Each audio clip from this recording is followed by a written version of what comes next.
नमस्ते दोस्तों। आज हम भारत के इतिहास के उस महान सम्राट की विस्तृत कहानी सुनेंगे जिसने दक्षिण भारत को स्वर्ण युग दिया और समुद्र पार तक अपनी शक्ति का परचम लहराया। ये कहानी है राजराज चोल की, जिनका असली नाम अरुलमोझी वर्मन था। उनका जन्म 947 ईस्वी में हुआ था। वे चोल वंश के सुंदर चोल और वनवन महादेवी के पुत्र थे। उनके बड़े भाई आदित्य करिकाल की हत्या के बाद उत्तराधिकार संकट पैदा हुआ। अरुलमोझी ने तत्काल राजा बनने के बजाय अपने चाचा उत्तम चोल को शासन करने दिया। इस दौरान उन्होंने प्रशासन और सैन्य रणनीति की गहरी समझ विकसित की। अंततः 985 ईस्वी में वे सिंहासन पर बैठे और उन्हें राजराज की उपाधि मिली, जिसका अर्थ है राजाओं का राजा। राजराज चोल ने अपने शासनकाल में दक्षिण भारत को एक विशाल साम्राज्य में बदल दिया।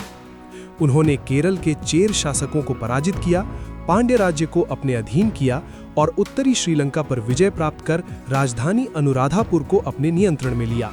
इसके बाद उन्होंने लक्षद्वीप और मालदीव जैसे द्वीपों पर भी अपना ध्वज फहराया। उत्तर में उन्होंने कलिंग यानी ओडिशा तक अपना प्रभाव बढ़ाया और चालुक्यों से कई युद्ध लड़े। उनकी सबसे बड़ी उपलब्धि थी एक शक्तिशाली नौसेना का निर्माण। ये पहली बार था जब किसी भारतीय राजा ने हिंद महासागर के व्यापार मार्गों पर इतना नियंत्रण स्थापित किया। इसके कारण अरब और चीन के साथ व्यापार सुरक्षित हुआ और दक्षिण पूर्व एशिया तक भारतीय संस्कृति पहुंची। आज जब हम कंबोडिया के अंकोर वाट जैसे मंदिरों में भारतीय संस्कृति की झलक देखते हैं, तो उसकी नींव कहीं न कहीं राजराज चोल की इन्हीं समुद्री यात्राओं ने रखी थी। राजराज चोल केवल विजेता ही नहीं बल्कि अद्भुत प्रशासक भी थे। उन्होंने भूमि सर्वेक्षण कराया ताकि कर प्रणाली को व्यवस्थित किया जा सके, साम्राज्य को मंडलों और जिलों यानी वलनाडु में विभाजित किया और स्थानीय स्वशासन को प्रोत्साहन दिया, जहां गांव के लोग अपने निर्णय स्वयं लेते थे।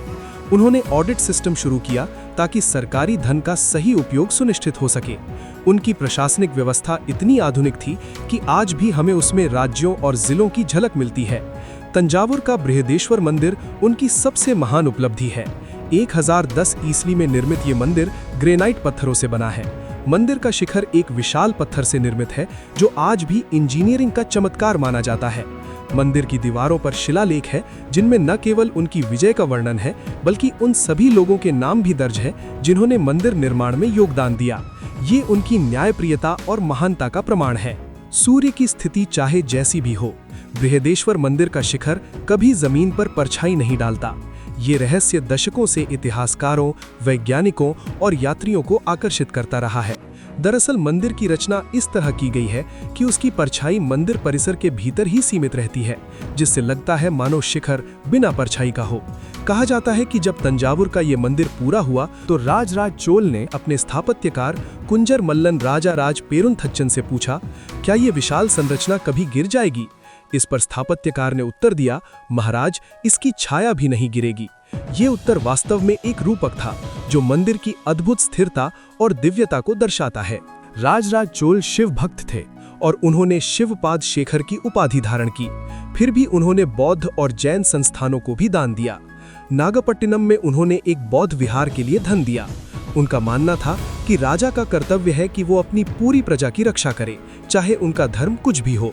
उनके पुत्र राजेंद्र चोल ने इस विरासत को आगे बढ़ाया और साम्राज्य को गंगा के मैदानों से लेकर इंडोनेशिया और मलेशिया तक फैला दिया। उनके शासनकाल में तमिल साहित्य और कला का उत्कर्ष हुआ। देवरम जैसे पवित्र भजनों का संकलन हुआ। मंदिरों में संगीतकारों, नर्तकियों और विद्वानों को संरक्षण मिला। तमिल भाषा और साहित्य को नई ऊंचाइयां मिली।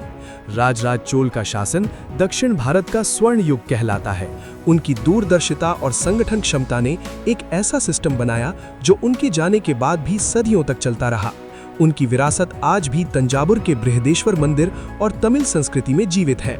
वे एक ऐसे योद्धा थे जिन्होंने कभी हार नहीं मानी और एक ऐसे निर्माता थे जिन्होंने समय को मात दे दी।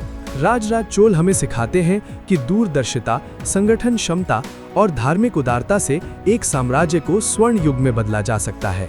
उनकी कहानी केवल इतिहास नहीं बल्कि प्रेरणा है।